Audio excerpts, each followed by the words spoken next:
ತುಮಕೂರಿನ ಕ್ರೀಡಾಪಟುಗಳು ಸಾರ್ವಜನಿಕರಿಗೆ ಮಹತ್ವದ ಸಂದೇಶ.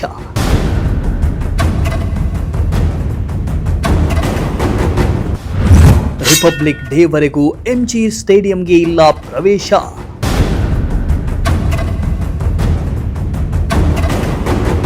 ಹೌದು, ದಿನ ಬೆಳಗ್ಗೆ ಆದರೆ ತುಮಕೂರಿನ ಕ್ರೀಡಾಪಟುಗಳು ಸಾರ್ವಜನಿಕರು ವ್ಯಾಯಾಮ ಮಾಡಲು, ಕ್ರೀಡಾಪಟುಗಳು ಅಭ್ಯಾಸ ಮಾಡಲು ನಗರದ ಮಹಾತ್ಮ ಗಾಂಧಿ ಸ್ಟೇಡಿಯಂಗೆ ಹೋಗುವವರು ಕಂಪ್ಲೀಟ್ ಆಗಿ ಈ ಸ್ಟೋರಿ ನೋಡಿ. ಯಾಕಂದ್ರೆ ಮಹಾತ್ಮ ಗಾಂಧಿ ಸ್ಟೇಡಿಯಂಗೆ ಸಂಬಂಧಿಸಿದಂತೆ ಮಹತ್ವದ ಘೋಷಣೆಯೊಂದು ಹೊರಬಿದ್ದಿದೆ. ಹೌದು, ಮಹಾತ್ಮ ಗಾಂಧಿ ಸ್ಟೇಡಿಯಂಗೆ ಜನವರಿ 25ರವರೆಗೆ ಸಾರ್ವಜನಿಕರ ಪ್ರವೇಶವನ್ನ ನಿರಾಕರಿಸಲಾಗಿದೆ. ಅಲ್ಲದೆ ವಾಯುವಿಹಾರಕ್ಕೆ ಬರುವ ನಾಗರಿಕರು, ಪ್ರತಿದಿನ ಅಭ್ಯಾಸ ನಡೆಸ್ತಾ ಇದ್ದ ಕ್ರೀಡಾಪಟುಗಳು ಹಾಗೂ ಸಾಮಾನ್ಯ ಸಾರ್ವಜನಿಕರು ಕ್ರೀಡಾಂಗಣ ಪ್ರವೇಶಕ್ಕೆ ನಿರ್ಬಂಧಿಸಲಾಗಿದೆ.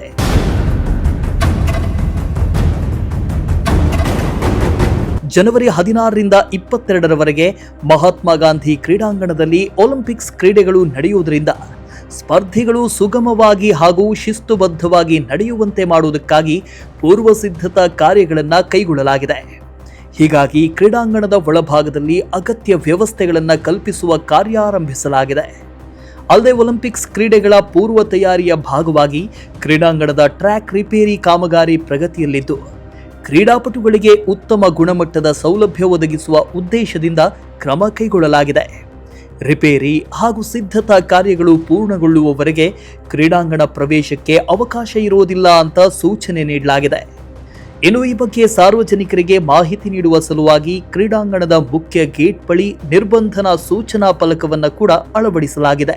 ಮುಂಬರುವಂತಹ ಜನವರಿ 25ರವರೆಗೆ ತುಮಕೂರಿನ ಜಿಲ್ಲಾ ಮಹಾತ್ಮ ಗಾಂಧಿ ಕ್ರೀಡಾಂಗಣಕ್ಕೆ ಸಾರ್ವಜನಿಕರಿಗೆ ಹಾಗೂ ಕ್ರೀಡಾಪಟುಗಳಿಗೆ ನಿರ್ಬಂಧ ಏರಿರುವಂಥದ್ದು ದೃಶ್ಯ ಸಮೇತ ನಾನು ತೋರಿಸ್ತಾ ಹೋಗ್ತೀನಿ. ಈಗಾಗಲೇ ತುಮಕೂರು ಕ್ರೀಡಾಂಗಣ ಗೇಟ್ನಲ್ಲಿ ಈಗಾಗಲೇ ಒಂದು ಸೂಚನಾ ಫಲಕವನ್ನು ಕೂಡ ಹಾಕಿರುವಂಥದ್ದು. ಮುಂಬರುವಂತಹ ಜನವರಿ 25ರವರೆಗೆ ಕ್ರೀಡಾಪಟುಗಳಿಗೆ ಮತ್ತು ಸಾರ್ವಜನಿಕರಿಗೆ ನಿರ್ಬಂಧ ಇರುವಂಥದ್ದು. ಕಾರಣ ಇಷ್ಟೇ, ಮುಂಬರುವಂತಹ ಜನವರಿ 16ರಿಂದ 22ರವರೆಗೆ ಒಲಿಂಪಿಕ್ಸ್ ಕ್ರೀಡಾಕೂಟ ಇದೇ ಕ್ರೀಡಾಂಗಣದಲ್ಲಿ, ತುಮಕೂರಿನ ಕ್ರೀಡಾಂಗಣದಲ್ಲಿ ನಡೆಯುತ್ತೆ. ಈಗಾಗಲೇ ಇಲ್ಲಿ ತಯಾರಿ ಶುರುವಾಗಿರುವಂಥದ್ದು. ತಯಾರಿ ಮತ್ತು ಮುಂಜಾಗ್ರತಾ ಕ್ರಮವಾಗಿ ಈಗಾಗಲೇ ಎಲ್ಲ ತಯಾರಿಯನ್ನ ಜಿಲ್ಲಾಡಳಿತ ಮಾಡ್ತಾ ಇರುವ ದೃಷ್ಟಿಯಿಂದ ಸಾರ್ವಜನಿಕರಿಗೆ ಸಂಪೂರ್ಣವಾಗಿ ನಿರ್ಬಂಧ ಏರಿರುವಂಥದ್ದು. ಸಾರ್ವಜನಿಕರು ಮುಂಬರುವಂತಹ ಜನವರಿ 25ರವರೆಗೆ ಈ ಸಹಕಾರ ಕೋರಬೇಕು ಅಂತ ಈಗ ಜಿಲ್ಲಾಡಳಿತ ಮಾರ್ಗಸೂಚಿ ಹೊರಡಿಸಿ ಈಗಾಗಲೇ ನೋಟಿಸ್ನಲ್ಲೂ ಕೂಡ ಸೂಚನೆಯನ್ನ ಹಾಕಿರುವಂಥದ್ದು. ಕ್ಯಾಮ್ರಾ ಪರ್ಸನ್ ಶಾಬಾಜ್ ಜೊತೆ ದೀಪಕ್, ಪ್ರಜಾಶಕ್ತಿ ಟಿವಿ, ತುಮಕೂರು.